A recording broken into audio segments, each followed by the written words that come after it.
Hey Potterheads! Welcome back to a fresh and new episode of Potterwatch. I'm sure by the title and thumbnail you guys know what we're gonna do in this video.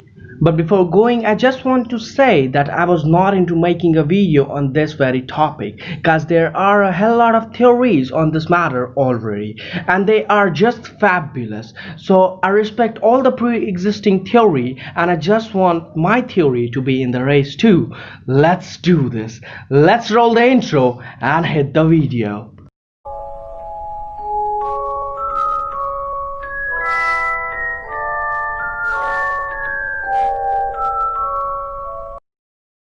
To bring the best out of the reality of Aurelius Dumbledore, I have gone through a dozen of theories before making my own, so here it is. The Harry Potter books were filled with plot twists, and there are no shortage of them in Fantastic Beasts: The Crimes of Grindelwald. Perhaps the most puzzling discovery was Albus Dumbledore had a second brother named Aurelius Dumbledore. Aurelius Dumbledore, who was never once mentioned in any of the 7 published Harry Potter novels. So how could Credence be a Dumbledore? The timeline of Credence's conception is confusing when we look over our previous informations. Who were his parents? How could Kendra be his mother if she died and Percival Dumbledore was sent to Azkaban? Was he really a Dumbledore's blood brother? Okay, hold on. I know a lot of question pops in our head when we heard the name Aurelius Dumbledore. Believe me, we will find all the answers later in the video. So according to a fan theory, Grindelwald lied to Credence. Well, obviously he's lying. He's the villain.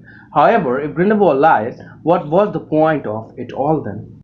It would be disastrous from a storytelling perspective if we learned in the third Fantastic Beasts movie that Grindelwald was lying to Credence when he restored the name Aurelius Dumbledore to him. Such a move would cheapen the franchise.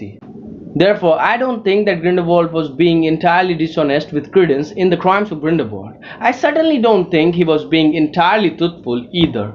So to understand this all, let's start from the very beginning. One of the first things readers learned about Albus Dumbledore was that he was renowned for his work on alchemy with his partner Nicholas Flamel. Although Flamel barely appeared in Fantastic Beasts, I suspect the alchemy will play an important role in the upcoming movies in the series.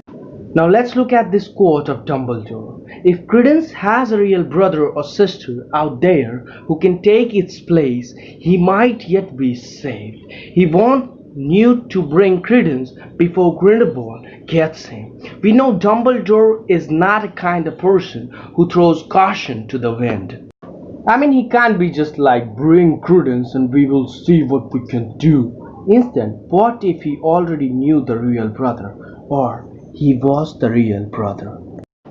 Yeah, you heard me right, and you know how I tell you the reason before I make statement, so here it is. If an obscurus is developed out of suppression and lovelessness, isn't it sound like a bond of love like the one Dumbledore turned into with Grindelwald? If Credence was the love child of Albus Dumbledore and Gellert Grindelwald, could his obscurus not be physical manifestation of their love or lack thereof? The blood pact that they have made also involved protecting their homunculus.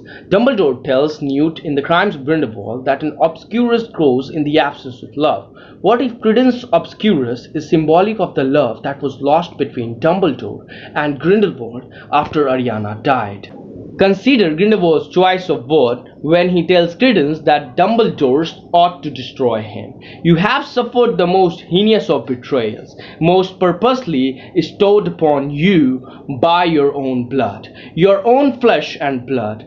And just as he has created your torment, your brother seeks to destroy you. If Credence was a consequent of the blood pact, then he could be considered Dumbledore flesh and blood, and from that perspective his brother, and he would also be Grindelwald's flesh and blood as well. So when Grindelwald says that Dumbledore has heinously betrayed Credence, he was actually talking about Dumbledore betraying him by abandoning their quest for Deathly Hallows and conquering of Muggles. The theme of blood magic plays a vital role in the Harry Potter series. So if Dumbledore's and Grindelwald's blood entwined flows through Credence, as long as Credence lives, the blood pact cannot be destroyed because it lives inside him. But the question is, why would Grindelwald use Credence to kill Dumbledore? I mean, Credence is kind of protection, and he makes Grindelwald safe from his greatest fear, Albus Dumbledore. We know that vision thing, that Grindelwald had a vision that Obscurus will kill the thing he fears most, that is Dumbledore. But I think Grindelwald believes that Dumbledore, tormented by Ariana's death, won't be able to bring himself to destroy Credence. Could Credence, like Harry, be a pig for slaughter, who in Dumbledore's eyes need to be destroyed in the name of greater good? This might explain why Dumbledore was able to be so calculating and emotionally detached when he explains to Snape that Harry need to die. He had been down a similar road before. Boom! So that's the reason why I think Dumbledore will be the one to kill Credence. Anyway, that's it for this video, guys. But before going, if you think I missed something or you need to tell me something, the comment section will always be open. If you like the video, please subscribe to the channel for more Harry Potter theories. Meet you in the next video, guys. Till then, keep liking, keep subscribing. Stay safe. Bye bye.